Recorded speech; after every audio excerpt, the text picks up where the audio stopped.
And I don't want to like Loctite them on and then have to ride with them for a few weeks and my fucking leveling kit's still out here and then I'm just like, hold on guys, I've gotta fucking turn this bitch around.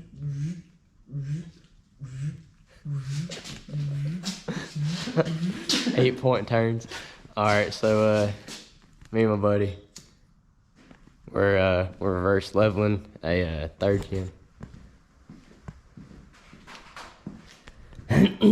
Got some drop shackles and the spring shock mount guys. We're gonna be taking out right there.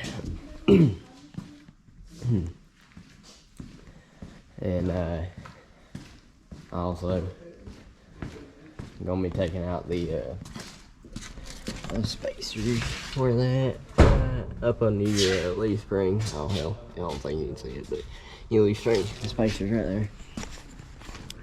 So that's gonna be the little how-to on this thing.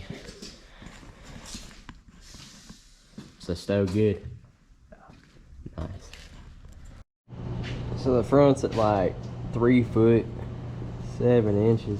That should go down to 3 foot like 4.5 or 5.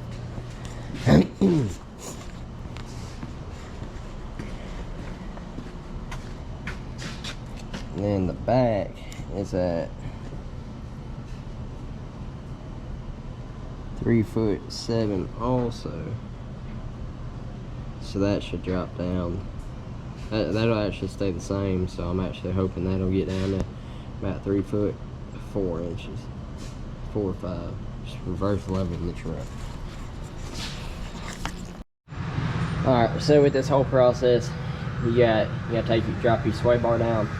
You got 2 bolts there, 2 bolts on the other side. You have your wheel speed sensor and brake lines. You want to loosen that up, get you some slack. And my truck had a level on there, so if you don't have a level, you don't have to do any of this. But I got the level out, and it's a big old butthole and a half. You gotta wiggle and jiggle and stuff. My shock got stuck down there, so just had to use a pry bar to do that. But on this side, this is untouched. Oh shoot, hold on. This side's untouched. You got 3 bolts up here on top of your shock tower. You gotta take those off first so you can get your shock out. And then you pull your shock out through the top, and then you work on getting your spring out. And then my truck has this level right here, so I'm just taking that out and I'm going to re-put it back together. Now, if you have the level like this where it has the 3 bolts, you're gonna have to go on it's like moparpart.com or whatever. You're gonna have to get these little rings to put it back, because if you don't, you won't have anywhere to mount your shock tower to. Well, that's where that's at right now though. Yeah, and putting it back together, you gotta have your other spring on. And something I suggest doing is I took a paint marker and I marked the location of the spring so it all goes back where it came from.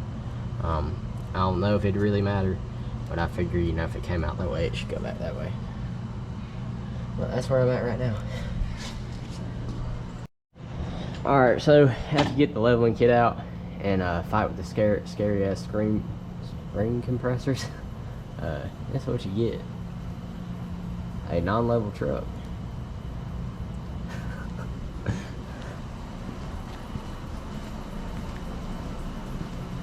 These damn things. Let's go, Brandon.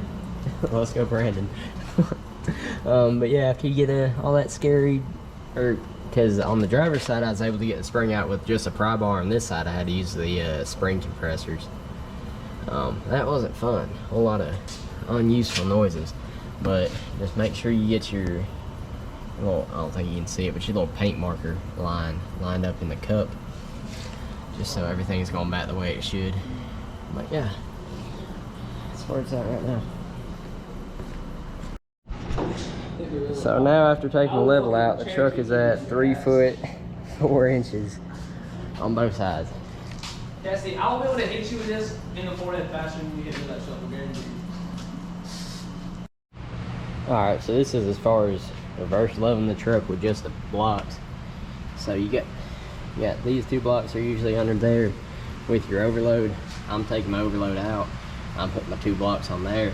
You got these, which are both 19s, and there's some little pins up under there that you're probably gonna have to take some vice grips and use. One thing I do suggest, just making it going back together easier, is when you loosen those bolts, your leaf pack's gonna spread out. So I just got 2 of these clamps right here, one in the back, one in the front, just to hold everything together, to make it easier. You don't have to put these up there if you're using different U-bolts. So if you're using your stock U-bolts, you got to make up that space as far as keeping all this together. To do this, all you have to do is take your shock off so you can lower the axle down where you get this space right here. Obviously take off your U-bolts and everything so your axle can drop. You have to leave the bottom one because it has a centering pin right there. But other than that, it's easy. I mean, I had both this side and that side probably about 20 minutes into it. And then after that, I got some drop shackles to make sure the truck sits almost exactly level. It may just be like half an inch shorter or lower in the back. So that won't be too bad. But yeah, I'll get back with you whenever we're doing the drop shackles. So this is doing the drop shackle install. You can't really see it, but in there you have your top bolt, which actually holds the shackle to the truck. That's a 15/16, and then once you get it down, that remove the shackle from the leaf spring, you got a T60 on that side, and then a 15/16 on that side. But it's the same process. Like while you're doing your reverse level, you just have your jack stand up under there so you can drop the axle down. It's not hard at all. That's right there.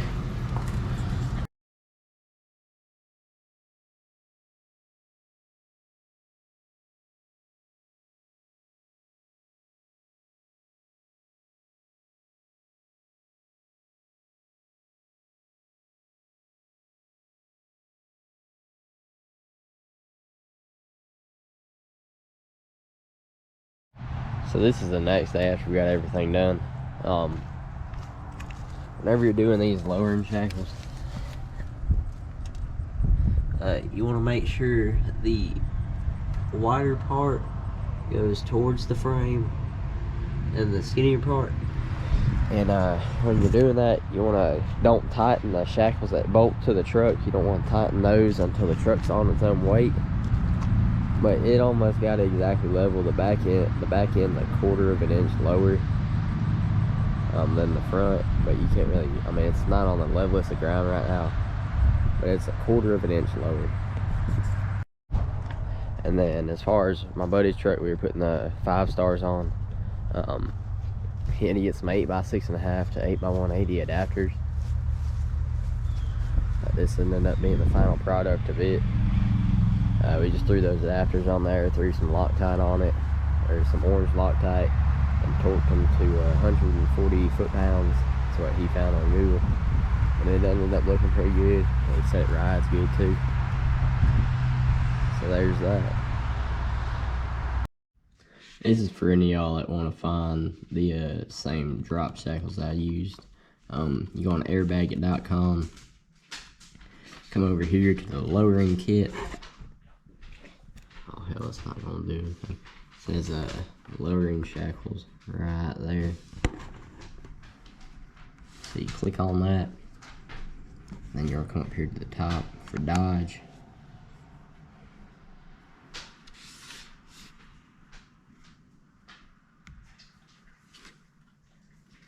And then you scroll down.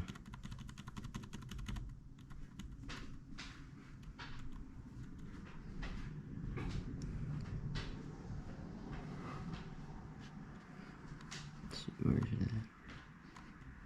These guys right here.